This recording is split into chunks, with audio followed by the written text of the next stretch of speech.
Today is March 7th.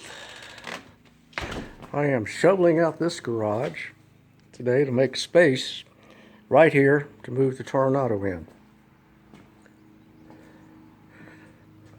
It's been taking quite a lot of cleanup and moving things around, but I'm getting it done. And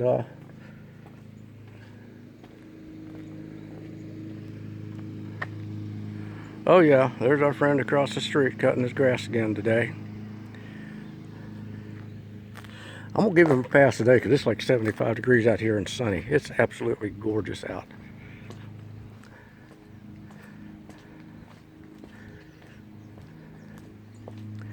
But all that stuff that's in that other garage is going to be brought up here for storage.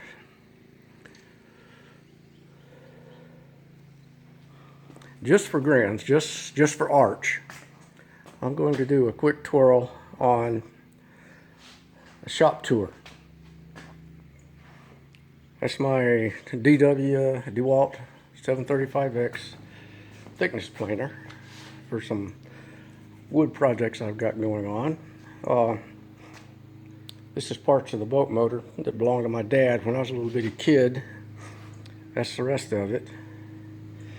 That's my working pressure washer. Over there is my sort of working pressure washer.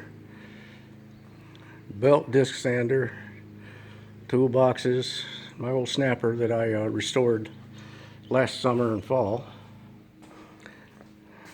My best friend's motorcycle. This right here is a 700-pound hydraulic lift. This is probably a 1940s vintage Benchmaster bench mill. I bet I put 100,000 miles on this thing. This is an awesome little machine. Stupid accurate. And this one even comes with the XY table drive on it. From what I understand, this thing right here is worth more than this whole thing put together. Over here is an Atlas 618 lathe with a treadmill conversion on it. See the treadmill motor back there.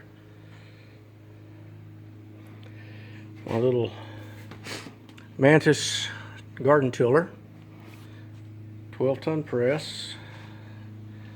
That frame right there, that motorcycle frame, that's a 1958 Norton 650 Nomad. That's called a featherbed frame.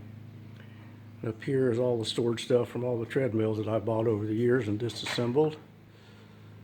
More storage, motorcycle gas tanks, car parts, seats out of a 71 Camaro. That's the big air compressor, small drill press, 2 ATVs that I built the stacker for. This is my little 1990 Sportster, which I've got a project on it. I've got to replace the gaskets on the rocker box here just in a few weeks, just before riding season.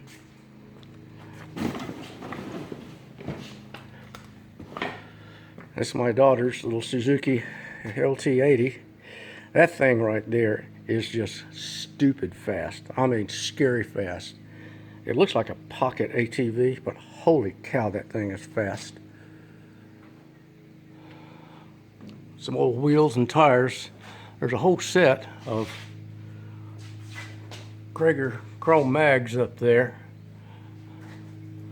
I think that's them right down there, right on the end. They're in absolutely perfect shape with almost brand new tires on them. There's my ATV lift that I built the wireless remote for. That's these guys. And it's sitting up there. I hadn't even mounted the thing yet. Just sitting up there on that seat in that out of that Camaro.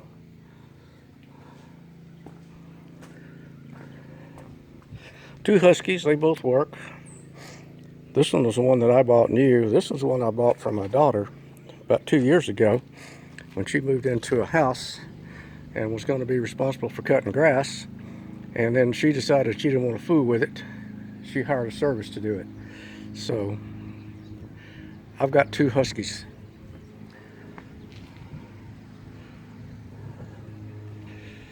The Toronado is going to be pulled into the garage here this afternoon.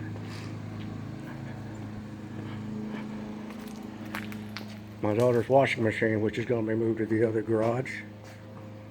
Oh, this is something that might be interesting to somebody. This is my old Craftsman 6 horsepower oilless paint compressor, or not a paint compressor, just a plain old compressor. You notice there's lines coming out of the compressor part. They go up through 2 water separators and into this condenser. I went to the junkyard and bought this condenser out of like an Escalade, big old car. So the air comes into it, goes through a water separator, goes through this to cool the air, comes out through another water separator, goes down into the compressor, and then there's another water separator on the output of it. And I put that thing up there, I think maybe 4 or 5 years ago. I have yet to get a drop of water out of that tank. That thing works famously. I have an electric fan I was going to put on it if I ever needed to, put additional cooling on it, but I have not had to do it. That thing has just worked famously. I'm going to do it to my big compressor up in the other building, because when I get ready to paint that Toronado, I'm going to need clean, dry air. This is my old Craftsman table saw. This thing's older than dirt, but it works great. Has an aligner rip fence on it and then the rails on it, and a sled. This right here is an adjustable sled.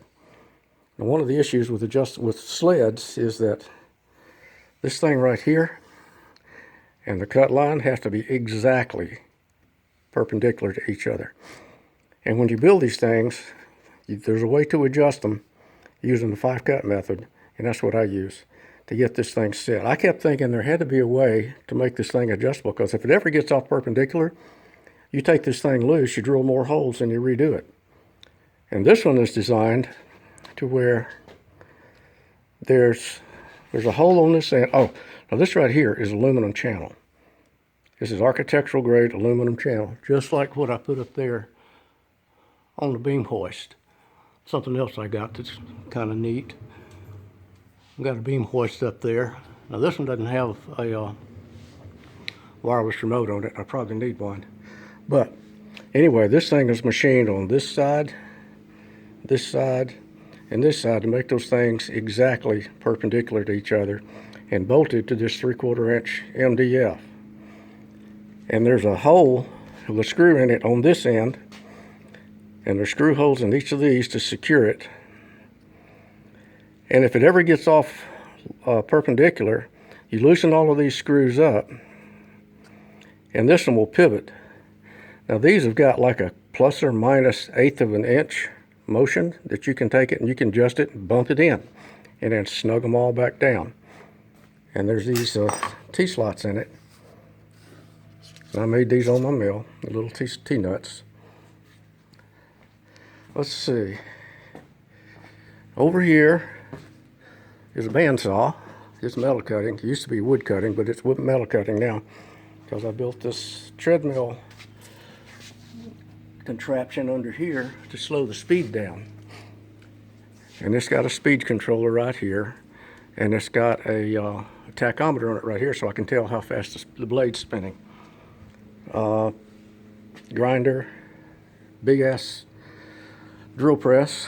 When I bought this drill press, it's a Harbor Freight. When I got it, it wasn't accurate at all. It had like, I don't know, 8 or 10 thousandths run out on the spindle. I took the thing completely apart. I took this whole head apart and cleaned all the gunk out of it that the Chinese use. Some sort, I don't know what the crap that they put in there is. It's supposedly grease, but it didn't work very well. So I took that thing out, cleaned it all out, put that thing back together, bumped it in, and that thing is dead nuts on now. I mean, if this thing would take side loads, you could use it for milling. But it works great. This is my old Craftsman 12-inch by, it's supposed to be 12 by 48. I think it's only like 12 by 38 usable length on the swing, or 12-inch on the swing, and about 36, 38 inches on the bed. And it's also got a treadmill motor conversion. That's a 3 horsepower Leeson motor back there with another one of those speed controllers and an RPM up there. This is kind of neat, because the See if I can get this up. I don't know if you can see it. Right here is a proximity sensor. It's a Hall effect.